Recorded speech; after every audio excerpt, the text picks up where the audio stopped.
Doctor B Jayaraj, ഇവിടെ മുകേഷിന്റെ കാര്യത്തിൽ മുകേഷ് നോക്കൂ, ആരോപണം ഉയർന്നപ്പോൾ അദ്ദേഹം ചമച്ച ന്യായം എന്താണ്?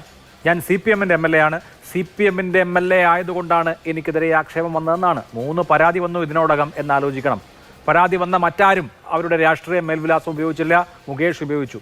അദ്ദേഹം ഇതിനെക്കുറിച്ച് വിശദീകരിക്കാൻ ഫേസ്ബുക്കിൽ ഒരു പോസ്റ്റ് ഇട്ടു. അദ്ദേഹം ചെങ്കൊടി പിടിച്ചു നിൽക്കുന്ന പടമാണ് അദ്ദേഹം പോസ്റ്റ് ചെയ്തത് ആദ്യം, അല്ലാതെ സിനിമയിൽ അഭിനയിക്കുന്ന പടമോ മറ്റ് ഏതെങ്കിലും പടമോ അല്ല. അപ്പോൾ ഒരു രാഷ്ട്രീയ പാർട്ടിയെ തനിക്കെതിരെ ഉയർന്ന ആരോപണത്തിന്റെ പരിചയാക്കുമ്പോൾ ആ പാർട്ടിക്കാരല്ലേ പറയേണ്ടത് ഞങ്ങളുടെ കൊടി ഇമാതിരി തോന്നിവാസത്തിന് ഉപയോഗിക്കാനുള്ളതല്ല എന്ന്? അതെന്തുകൊണ്ടാണ് CPM-ന് പറയാൻ പറ്റാതെ പോകുന്നത്?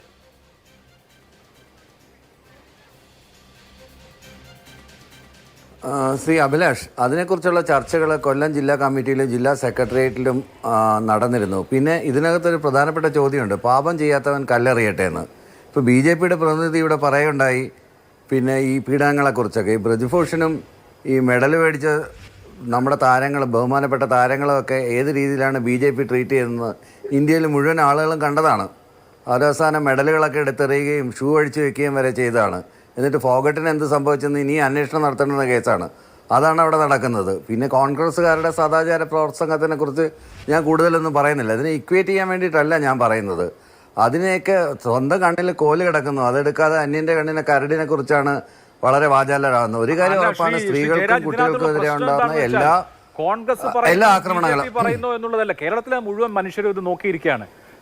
ഈ സംസ്ഥാനം ഭരിക്കുന്ന പാർട്ടിയുടെ MLA, അദ്ദേഹത്തിന്റെ രാഷ്ട്രീയ മേൽവിലാസം, അദ്ദേഹത്തിന്റെ പാർട്ടിയുടെ കൊടി, അദ്ദേഹത്തിന്റെ പാർട്ടിയുടെ പേര് ഇതുപോലെ ഒരു കേസിൽ നിന്ന് രക്ഷപ്പെടാൻ ഉപയോഗിക്കുന്ന കാര്യം കേരളത്തിലെ ജനങ്ങൾ കണ്ടുകൊണ്ടിരിക്കുകയാണ്. കോൺഗ്രസ് എന്ത് പറയുന്നു, BJP എന്ത് പറയുന്നു എന്നുള്ളത് അതിൽ പ്രസക്തമല്ല. ജനങ്ങളാണ് ഇത് കണ്ടുകൊണ്ടിരിക്കുന്നത്. ഇതിനകത്തുള്ളൊരു പ്രധാനപ്പെട്ട വിഷയം എന്ന് പറഞ്ഞാൽ കൊല്ലം ജില്ലാ സെക്രട്ടേറിയറ്റിൽ എനിക്കറിയാവുന്നവരനുസരിച്ച് കൊല്ലം ജില്ലാ സെക്രട്ടേറിയറ്റിൽ അതിശക്തമായി അതിൽ സ്ത്രീജനങ്ങൾ മാത്രമല്ല മുഴുവൻ ആളുകളും മുകേഷിനെതിരെയാണ് സംസാരിച്ചതെന്നാണ്. അതിനെ തുടർന്നുള്ള റിപ്പോർട്ടുകൾ മേളിലോട്ട് പോയിട്ടുണ്ട്. അതിനനുസരിച്ച് ഒരു ധാർമ്മികതയുടെ ഒരു അംശമുണ്ട് ഇതിനകത്ത്. ഇപ്പോൾ ഒരു മെമ്പർ ഓഫ് ലെജിസ്ലേറ്റീവ് അസംബ്ലി ധാർമ്മികമായിട്ട് രാജിവെക്കുക. ഇപ്പോൾ ഇതിനകത്ത് 2 വശങ്ങളാണ്. രാജിവെച്ച് കഴിഞ്ഞാൽ കുറ്റക്കാർ, രാജിവെച്ചില്ലെങ്കിൽ കുറ്റക്കാർ. രാജിവെക്കാനും പറ്റില്ല, രാജിവെക്കാതിരിക്കാനും പറ്റില്ല. അങ്ങനെ ഒരു വല്ലാത്തൊരവസ്ഥയിലാണ് നിൽക്കുന്നത്. അതുകൊണ്ടാണ് അന്വേഷണത്തിൻ്റെ ഒരു സാവകാശം. എന്തായാലും നല്ലൊരു ടീമാണല്ലോ അന്വേഷിക്കുന്നത്. 4 വനിതാ IPS ഓഫീസർമാർ. അവരുടെ കാര്യത്തിലൊന്നും ആർക്കും സംശയമില്ലല്ലോ. പ്രതിയാണെന്നുണ്ടെങ്കിൽ, അതിൽ കുറ്റം തെളിയുകയാണെന്നുണ്ടെങ്കിൽ, അല്ലെ കുറ്റാരോപിതനാണെങ്കിൽ രാജിവെക്കണമെന്ന് തന്നെയാണ്, യാതൊരു സംശയം വേണ്ട. അതിനി കോടതിയിൽ പോയി മാസങ്ങളോളം നിൽക്കേണ്ടുന്ന കാര്യമൊന്നുമില്ല. എന്തെങ്കിലും ഒരു ഇതുണ്ട്, അങ്ങനെ ഒരു ടൈൻറ്റഡ് ആണെന്നുണ്ടെങ്കിൽ ഒരാൾ പോലും, കേരളത്തിൽ ഒരാൾ പോലും സപ്പോർട്ട് ചെയ്യത്തില്ല. വിശിഷ്യ ഇടതുപക്ഷം ഒട്ടും സപ്പോർട്ട് ചെയ്യത്തില്ല. കാര്യം ഈ 100 സ്ത്രീകൾ ഇപ്പോൾ ഒപ്പിട്ട് കൊടുത്തത് 100 സ്ത്രീകളെന്ന് മാത്രമല്ല, കേരളത്തിലെ ജനസമൂഹം മൊത്തം ഇത്തരത്തിലുള്ള എന്താണ് പറയുന്നത് സ്ത്രീലമ്പടന്മാർക്കെതിരെ തന്നെയാണ്.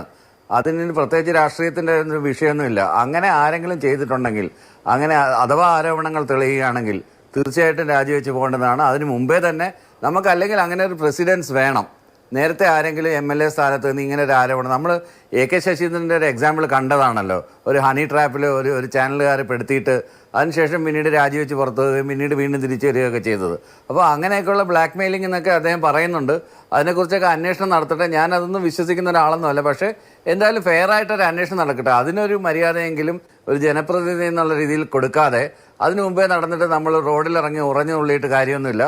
ഉറഞ്ഞു തുള്ളുന്നതിന് മുമ്പിൽ സ്വന്തം സൈഡ് കറക്റ്റ് ആണോ എന്നുള്ള കാര്യം, സ്വന്തം സൈഡിൽ സ്വന്തം രാഷ്ട്രീയ പാർട്ടിയിലെ സ്ത്രീകളോട് എങ്ങനെയാണ് അവരുടെ രാഷ്ട്രീയ യജമാനന്മാർ കാണിക്കുന്നതെന്നുള്ള കാര്യം കൂടെ കണ്ണു തുറന്നൊന്ന് നോക്കിക്കാണുക.